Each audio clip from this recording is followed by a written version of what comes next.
Ang kapal ng muka ng mga politiko na pinipigil ang pamimigay ng ayuda na hindi naman galing sa sarili nilang bulsa.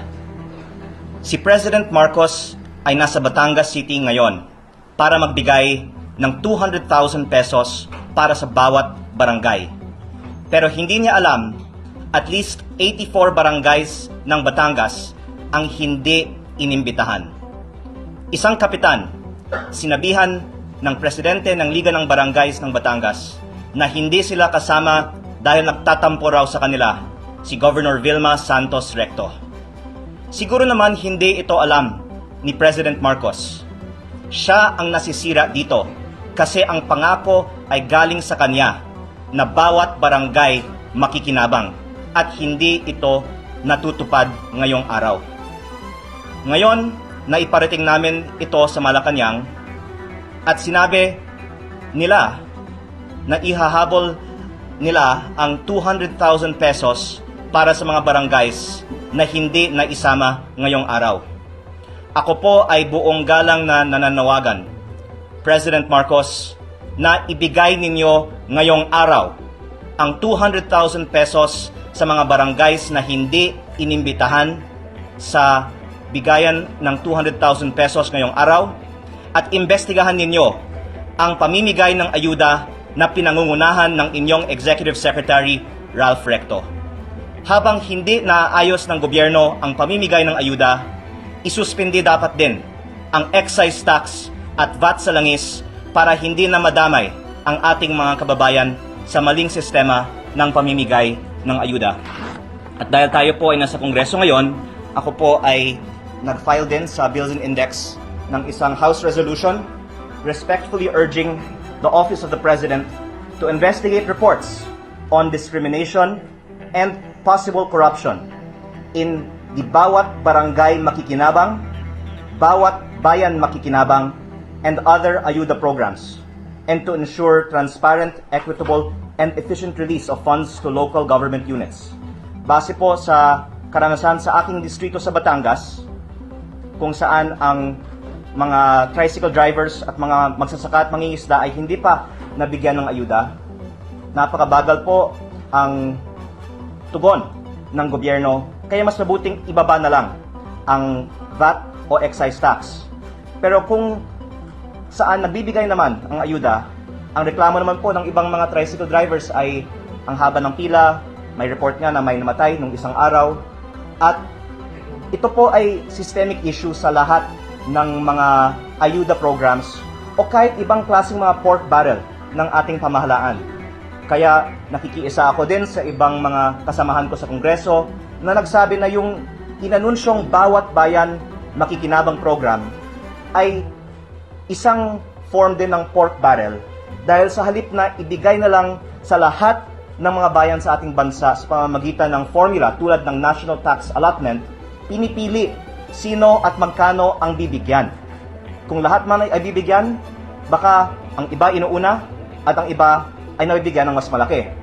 Kaya gusto ko din sanang isapubliko na lang ng gobyerno magkano ang natatanggap ng bawat municipality, city, and barangay sa ating bansa sa ilalim ng Bawat Bayan Makikinabang program para din tiyakin natin na walang korupsyon sa alokasyon ng pondong ito. Dahil meron akong isang unconfirmed report sa aking distrito ng isang LGU na inalok ng isang middleman ng pondo sa ilalim ng Local Government Support Fund kapalit ng komisyon.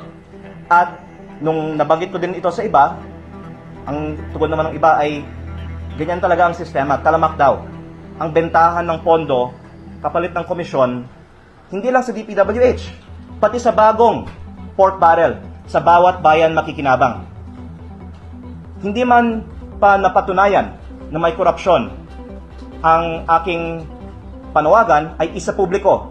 Magkano ang natatanggap ng bawat isang LGU sa ilalim ng programang ito, pero ang kumpirmado ay ngayong araw, nangako ang ating presidente na bawat barangay makikinabang sa Batangas, pero may 84 barangays na hindi inimbitahan, pero na-acknowledge nila ang kakulangan na ito, kaya sinabihan sila na ihahabol na ang mga 200,000 pesos nila.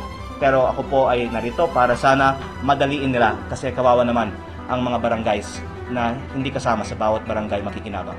Lahat man po ay affected insofar as hindi lahat ay pantay-pantay na mabibigyan at hindi lahat sabay-sabay na mabibigyan. At ang ipinamimigay ngayong araw sa Batangas City ay hindi lang yung 200,000 para sa bawat barangay, kung hindi din bigas para sa, if I'm not mistaken, 1,000 beneficiaries. Alam naman natin, ganong kalaki ang Pilipinas, ganong karaming mga pamilya lang sa Batangas. Baka may almost 1,000,000. 1,000 lang ang mabibigyan.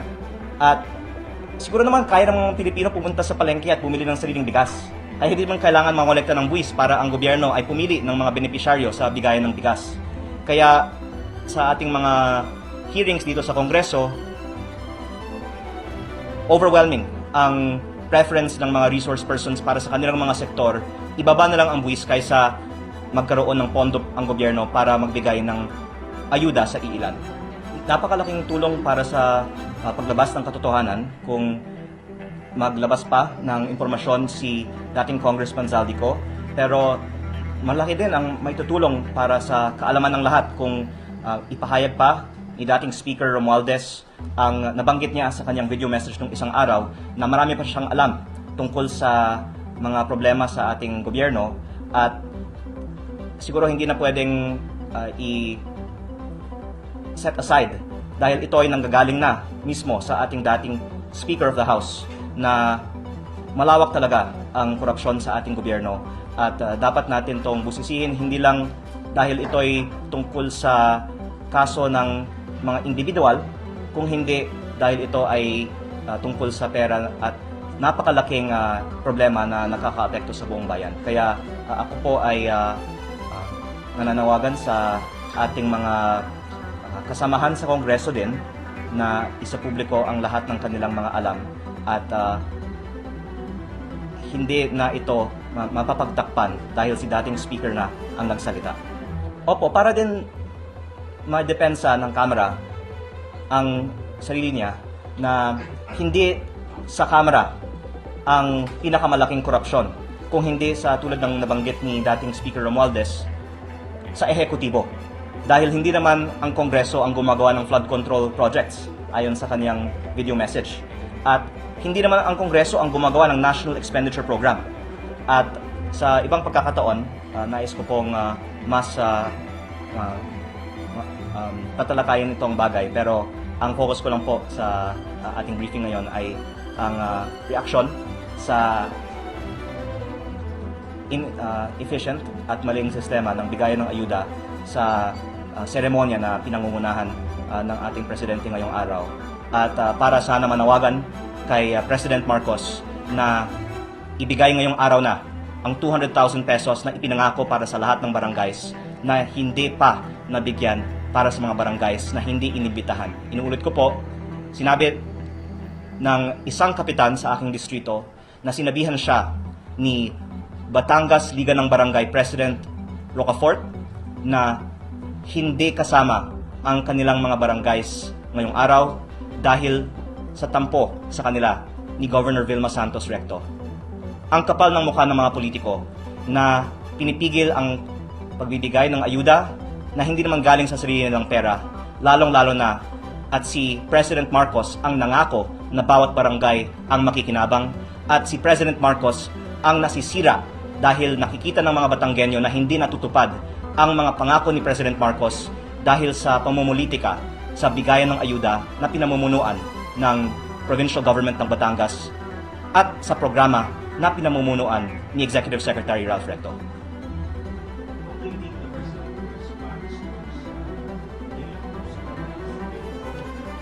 Ang pwede ko pong banggitin ay pagkatapos ng aking Facebook post ngayong araw, sumagot ang Malacanang sa amin na lahat ng barangays ay bibigyan ng 200,000 pesos ayon sa pangako ng ating presidente. At may isang kapitan sa aking distrito na tinawagan naman ni Liga ng Barangay President ng Batangas Rocafort na ABC President ng Lipa na ihahabol yung 200,000 pesos nila sa second batch. Pero lahat ng ibang barangays sa mga ibang bayan ay inimbitahan ngayong araw. Pero yung barangays na nabanggit ko, 84 sila, ay hindi inimbitahan dahil nga sinabi ni LNB President Rocafort na may tampo sa kanila si Governor Vilma Santos Recto, at sa tingin ko hindi lang sapat na ihahabol yung 200,000 pesos para sa 84 barangays na ito. Ako po ay humihingi ng sagot ng Malacanang para ipaliwanag bakit hindi inimbitahan yung 84 barangays. Kung hindi ba ako humarap sa inyo ngayon at mag-post sa Facebook tungkol dito, hindi na ibibigay yung tulong para sa 84 barangays na ito dahil sa tampo ni Governor Vilma Santos Recto. At kung hindi natin to aayusin ngayon, baka sa buong bansa nangyayari ang ganitong politika sa pamimigay ng ayuda. Kaya ko to inilalabas ngayon para sa lahat ng ibang mga barangay sa ating bansa, makakaasa ang ating mga barangays na hindi makukulayan ng politika ang pamimigay ng ayuda. Kung may iba pang hindi nabigyan ng ayuda ayon sa pangako ng ating presidente, mabuti na mag-post din sila. At sigurado po ako na tutugon naman ang ating pamahalaan pag lumabas na ito. Yun po ay nasa aking distrito lang. Hindi ko alam kung sa ibang mga bayan may mga barangays na hindi din isinama, pero ang alam ko itong 84 barangays ang na-single out. Dahil ang ilang barangay captains na to ay pinatawag ni Governor Vilma ilang beses sa kanyang opisina, at dahil siguro mahalang gasolina ngayon, hindi na sila sumusulpot. Kaya ang tampo ay talagang napakababaw na bagay na kung hindi ka magmano, kung hindi ka magsisipsip sa mga politiko sa lokal na pamahalaan na hindi naman nagagaling sa kanila ang ayuda, ay hindi sila kasama sa bigayan ng ayuda ng presidente. Una, hindi naman ito sarili lang pera. Ito ay buwis ng bayan. Pangalawa, ito ay programa ng national na pamahalaan. Pero nagkataon, ang asawa ng Governor ng Batangas, si Executive Secretary Ralph Recto, ay namumuno sa programang ito. Kaya siguro may hawak din sila sa listahan ng mga iniimbitahan sa bigayan ng ayuda ni President Marcos. Kaya ko po ito nilalabas ngayon. At the very least, siguro naman hindi na mauulit ang diskriminasyon sa bigayan ng ayuda.